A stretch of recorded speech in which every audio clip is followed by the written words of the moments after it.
सभी शिक्षक साथियों को मेरा नमस्कार। सभी शिक्षक साथियों का एक बार फिर से हमारे YouTube channel learn by fun में एक बार फिर से स्वागत है।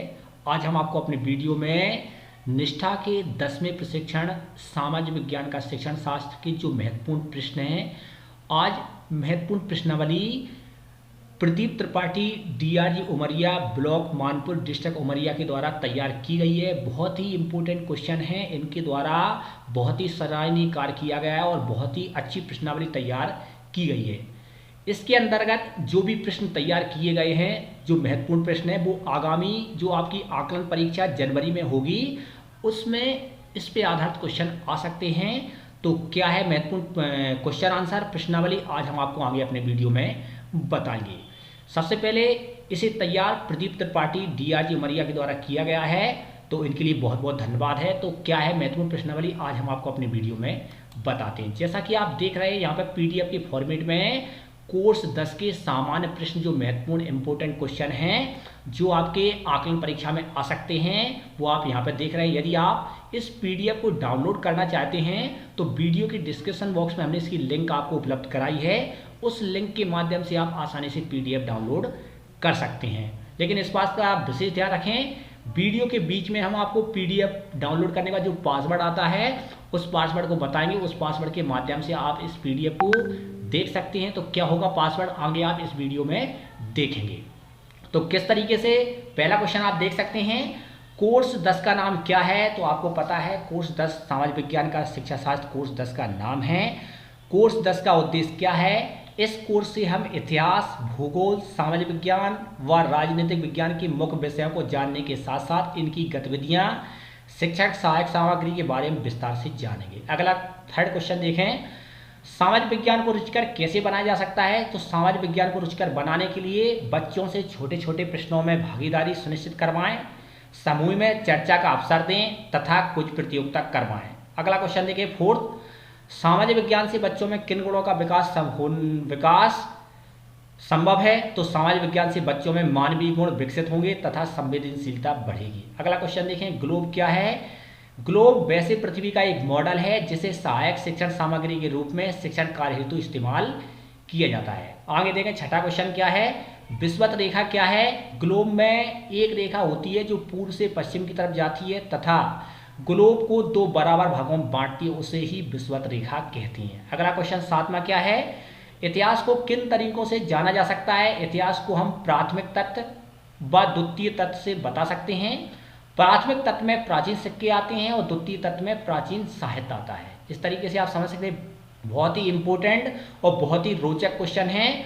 हमने जो आपको PDF डाउनलोड करने का बोला था उसका पासवर्ड सामाजिक 10 होगा। क्या होगा, SAMAJIK और 10 सामाजिक 10 आप लिखेंगे, इसका पासवर्ड हुआ, क्योंकि यह है सामाजिक विज्ञान का प्रशिक्षण, इसलिए इस PDF का पासवर्ड होगा सामाजिक 10 SAMAJIK और 10।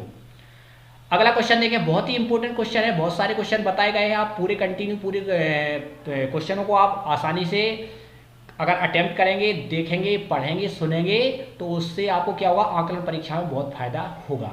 तो ट्रेवल अकाउंट क्या होता है। ट्रेवल अकाउंट को हम लिटरेरी अकाउंट भी कहते हैं। ये वे साहित्य हैं जो कि विदेशी नागरिक के आगमन पर लिखे जाते हैं। अगला देखें, इतिहास को रुचिकर कैसे बना सकते हैं। इतिहास शिक्षण को रुचिकर बनाने के लिए स्टाम्प, अखबार, इमारतों के चित्र या इनका भ्रमण, कहानी, मैगजीन, वीडियो प्रदर्शन का उपयोग कर सकते हैं। अगला क्वेश्चन देखें 10वां, आजीविका को बढ़ाने के लिए कौन कौन सी गतिविधियां हैं। इसके लिए मुख्यतः 3 गतिविधियां हैं, कार्टून व चलचित्र, अवलोकन, प्रश्न के साथ सर्वेक्षण।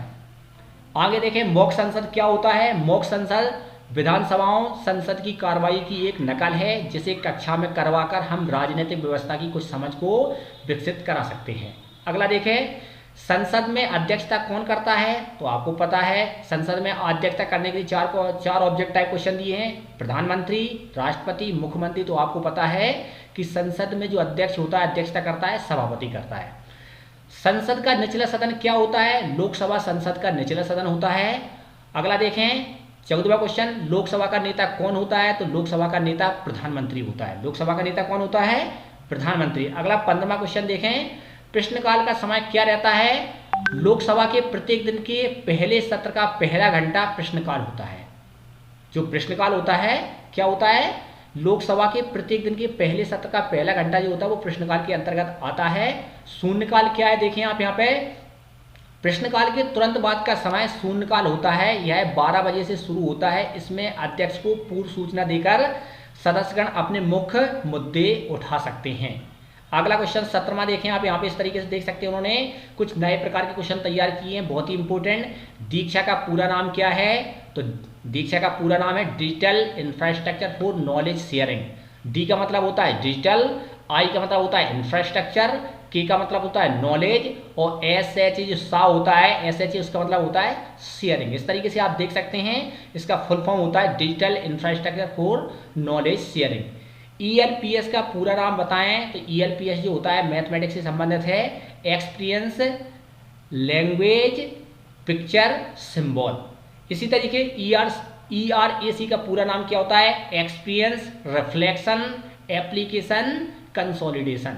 माने यहाँ पर रिफ्लेक्शन मंत्र का होता है चिंतन, एप्लीकेशन अनुप्रयोग होता है, कंसोलिडेशन होता है समेकन। इस तरीके से आप समझ सकते हैं। यहाँ पे एक बहुत ही इंपॉर्टेंट क्वेश्चन दिया है, EO minus AO equal to LG क्या होता है, तो आप समझ सकते हैं ईओ का मतलब होता है एक्सपेक्टेड आउटकम और एओ का मतलब होता है एक्चुअल आउटकम, और इक्वल टू जो एलजी लिखा है, एलजी का मतलब होता है लर्निंग गैप। यदि आपको लर्निंग गैप निकालना है तो जो एक्सपेक्टेड आउटकम होता है उसमें से एक्चुअल आउटकम को जब घटा देते हैं, सब्ट्रैक्ट कर देते हैं, तो लर्निंग गैप निकल के आ जाता है। अगला क्वेश्चन देखें, आप अपनी व्यावसायिक दक्षता की विकास कैसे कर पाएंगे, अपनी दक्षता व कमजोरियों को सूचीबद्ध करके। अगर आप दक्षता करना चाहते हैं तो अपनी जो कमजोरियां उन्हें सूचीबद्ध करेंगे तो आप विकास कर सकते हैं।